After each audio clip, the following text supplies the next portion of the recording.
One of the Pakistanis climbed back into the truck and turned off the engine.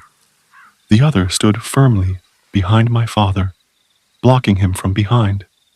Meanwhile, the flatbed driver, with the gun aimed at my father, barked, "Empty your pockets, everything, now!" My father stood there, hands raised halfway. The Pakistani behind him pressed closer, watching his every move. As the flatbed guy approached to search him, my father suddenly shoved him back with force. The driver stumbled, then growled angrily, "You pushed me this time. Next time, I swear, you won't live to regret it.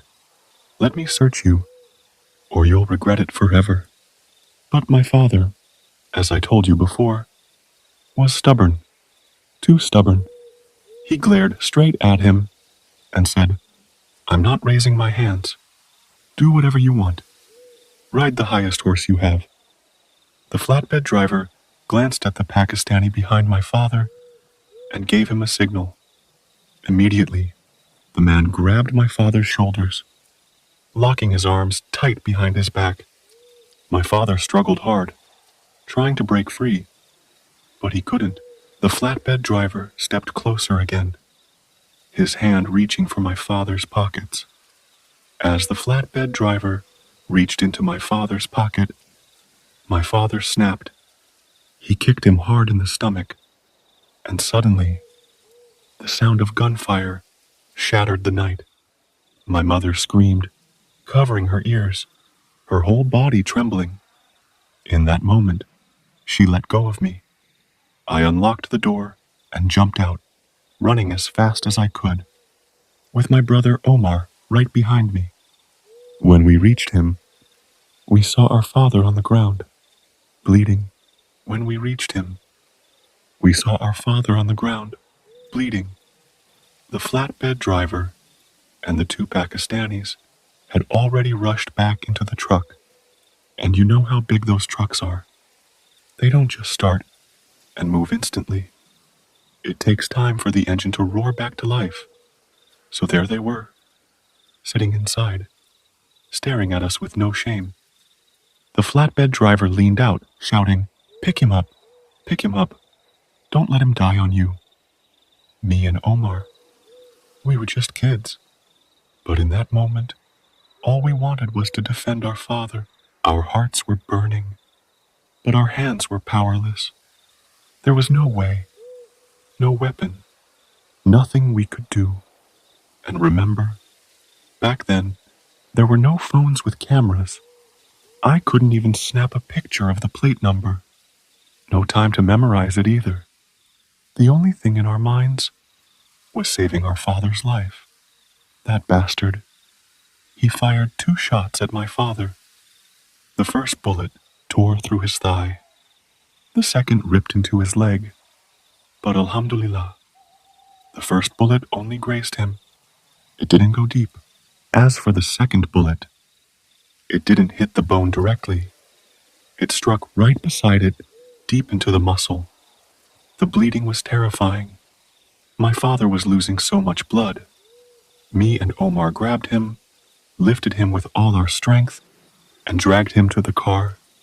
When my mother saw him bleeding like that, she collapsed in tears. She knew the distance to the village was long, too long. She feared the worst, that he might not make it. We put my mother in the back seat with my father. Omar took her seat up front next to me, and then I hit the gas, straight to the village, as fast as I could. By the time we arrived, it was very late at night. My mother shouted, "Turkey, go to your aunt's house, quickly." I looked at her in shock. "Mom, no. Dad's bleeding. We need a hospital, a clinic, anything." But she snapped back, "My son, listen. This is a village. Nothing will be open at this hour. Go to your aunt's. Now." I didn't argue. My head was spinning. I was terrified. Omar felt the same, just as lost. So I agreed. "Fine. Let's go." When we reached my aunt's house, which was really my grandmother's home, because my aunt was divorced, living there with her kids. She had one older son, Nasser, married and living outside, and she had 7 little kids still with her in my grandmother's house. At that hour, everyone was asleep. Omar went up to the door, knocking so hard his hands were sore. He came back and said, "Mom, nobody's opening." My mother shouted, "Climb over the wall. Open the door. Your father is dying." So Omar climbed over the wall, jumped inside, and unlocked the door from within. Once the door opened, we drove the car straight inside. My mother stepped out, and ya Allah, what a sight! Her abaya was soaked in blood. It was late at night. Everyone was asleep. My grandmother, my aunt, and her children. My mother started banging on the door frantically. When my aunt opened the door and saw her, she screamed. She thought my father had died. My mother was wailing like someone mourning her husband. The whole house was crying. Kids were terrified, screaming. I stepped in and calmed them. "No, he's alive. Alhamdulillah. It's just his leg, only a wound." My mother quickly turned to my aunt. "Get your abaya. Come with us now." My aunt nodded. "All right." She grabbed her abaya, put it on, and rushed with us. She told me, "Drive. I'll guide you where to go." So I drove through the village roads, dark and empty, following her directions. And you know how village roads are. Pitch black, eerie, terrifying. Right, left, straight. Until finally, we reached the house of an old woman. This woman was famous across the village. Everyone said she could heal with traditional medicine. Even though it was so late at night, she welcomed us with kindness. She opened the door slowly, asked us what happened. My mother, crying, said, "My husband is badly injured. Please help us." The woman said, "Don't worry. Where is he?"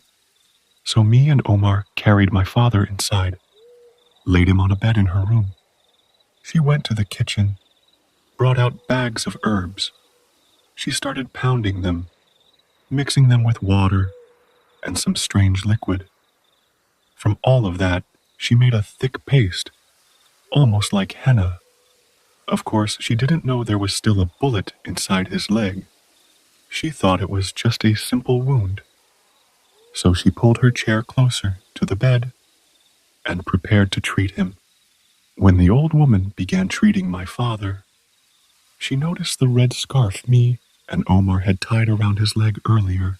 It was soaked with blood, dripping, completely saturated. She immediately knew the wound was serious. When she unwrapped the scarf, she gasped. The wound was deep, far worse than she expected. She asked, "What happened to him? Did he fall? Was it an accident?" My mother explained everything. The gunfire, the attack. The old woman shook her head. "You never should have traveled at night. Not on these roads." Then she looked at us and said firmly, "I can't treat this unless I remove the bullet from his leg." The bullet was lodged deep, right beside the shin bone, buried inside the muscle. It wasn't going to be easy. The old woman went to the kitchen, bringing back cloths and some strange tools. She stretched out my father's leg on the bed. "Hold him steady," she ordered. "Omar, grab his leg. Turkey, hold his arms. Don't let him move, because the pain will be unbearable." Then she leaned over, opened the wound wider with her hands, and slid a pair of forceps inside. She pinched the tip of the bullet and began pulling. And my father, a man of strength, pride, someone I had never heard scream before, he screamed in agony. His voice tore through the house. "Stop! I'm dying. Have mercy." For the first time in my life, I saw my father begging for relief. After the bullet was finally removed, my father calmed down a little. But the bleeding didn't stop completely. The old woman brought out her thick paste, like henna, and spread it over the wound. She tried to wrap his leg, but the scarf we had used earlier was soaked with blood. So I ran to the car, opened Omar's bag, and brought out one of his t-shirts. She tied it around his leg tightly, and let me tell you, that old woman was so kind. For all the work she did, she refused to take a single rial from my mother. So after thanking her, we left and returned to my aunt's house. When me and Omar tried to help my father inside, he refused. "Take me to your uncle's house," he said firmly. We insisted, "Dad, you need rest. Tomorrow we'll take you." But he wouldn't listen. The house was too crowded with my aunt and her 7 kids. So after dropping off my mother and her things, we set off toward my uncle's. And right there, we ran into my cousin, Nasser. Wallah, if I praised him from now until tomorrow, it wouldn't be enough. He was a man of honor, a real man. When he saw my father in the back, bleeding, he was shocked. "What happened?" he asked, eyes wide. We were drenched in sweat, embarrassed, afraid my father would have to explain. But Nasser simply said, "Follow me. Don't ask questions." He led us behind my grandmother's house, to a small separate room, not abandoned, but quiet, private. He and Omar cleaned it, set up a bed, and prepared it. Then Nasser himself carried my father inside, alone. We told him, "Let us help you," but he refused. "Don't worry, I've got this." And finally, when my father was resting, Nasser took us to his car. He locked the doors, turned on the cabin light, and began questioning us. Nasser was about 22 or 23 years old back then. He sat with us and started questioning me and Omar about what happened to our father. Man, the embarrassment we felt was unbearable. And as usual, Omar, his timing was always off. And as usual, Omar, his timing was always off. Out of nowhere he said, "Wallah, Nasser, there's a new PlayStation coming out." Nasser cut him off. "Forget that. I'm asking about your father." Seeing Omar fumbling, I finally spoke up. I told Nasser everything, from the moment we left home, to my father cleaning his gun, all the way to the gunshots. Nasser just shook his head and said jokingly, "Ya Haif, Ya Haif. What a shame on men." He was teasing, trying to lighten the mood, since we were still young. Then he smiled and said, "All right, Omar, bring the PlayStation. Let's play." So, Omar grabbed it from my bag, and we all set it up outside. It wasn't some fancy HD screen, just an old TV. We placed it on a table in the courtyard, pulled up 2 chairs, and started playing. Nasser even made us tea. But honestly, I couldn't last. After 2 quick games, exhaustion hit me hard. We'd been traveling, no sleep. Omar was even worse. He could barely keep his eyes open. Nasser noticed and said, "All right, enough. Turn it off. Come on, follow me." He took us to a small room where his younger siblings used to sleep. It was cramped, but we had no choice. We were dead tired. I just dropped myself on the floor and passed out. We didn't wake up until the next day, at Asr prayer, when my mother shook us awake. After praying and washing up, we stepped outside into the courtyard, and there, to our surprise, we saw Nasser with 4 of his friends. They were unloading carpets and supplies from a pickup truck. I ran up to him, confused. "Nasser, what's going on? Is there an event?" He smiled and said, "Tonight, there's a feast. The lambs are on me. We're celebrating your father's survival and your safe return." After the evening prayer, more and more guests began arriving. We welcomed them, poured coffee, and made sure everyone was comfortable. But then, me and Omar noticed something strange. An old man walked in quietly, without greeting anyone. He didn't sit with the other guests. Instead, he went straight to the corner. Even the coffee server passed him by as if he wasn't there. No one offered him a cup. No one even looked at him. I whispered to Omar, "That's rude. He's still a guest, isn't he?" Omar shook his head. "Bro, he didn't even say salam when he came in. Just walked straight like no man existed." When dinner was served, all the men sat down to eat, but the old man stayed in his corner. No movement. Something inside me felt sorry for him. And then, Nasser stood up, filled a small plate, and handed it to the old man. Me and Omar were shocked, so we took our own plates and went to sit with him. But the moment we sat down, regret hit us. The stench was unbearable. His clothes were filthy, almost brown from dirt. Still, we pushed through, out of respect. After finishing, the old man picked up his sandals and cane and left barefoot. By midnight, the courtyard was empty. Only me, Omar, my father, and Nasser remained. I couldn't take it anymore. I asked Nasser, "Why did you treat that old man differently? Why sit him alone? Why give him a plate apart?" Nasser turned, confused. "What are you talking about?" I insisted. "Don't play dumb. That old man." Everyone ignored him. Nasser sighed. "Ask your father." So me and Omar went to my father. We asked, "Dad, who was that old man? He felt different, strange." And my father's answer shocked us to the core. He said quietly, "That man is your grandfather." Me and Omar froze. "Our grandfather? No way." My father nodded. "Yes, but you don't know the whole story. He suffered illness, a stroke. He's not the same man anymore." Then, in a bitter whisper, my father added, "May Allah never heal him. I wish he had never gotten back up." Me and Omar stared at each other in disbelief.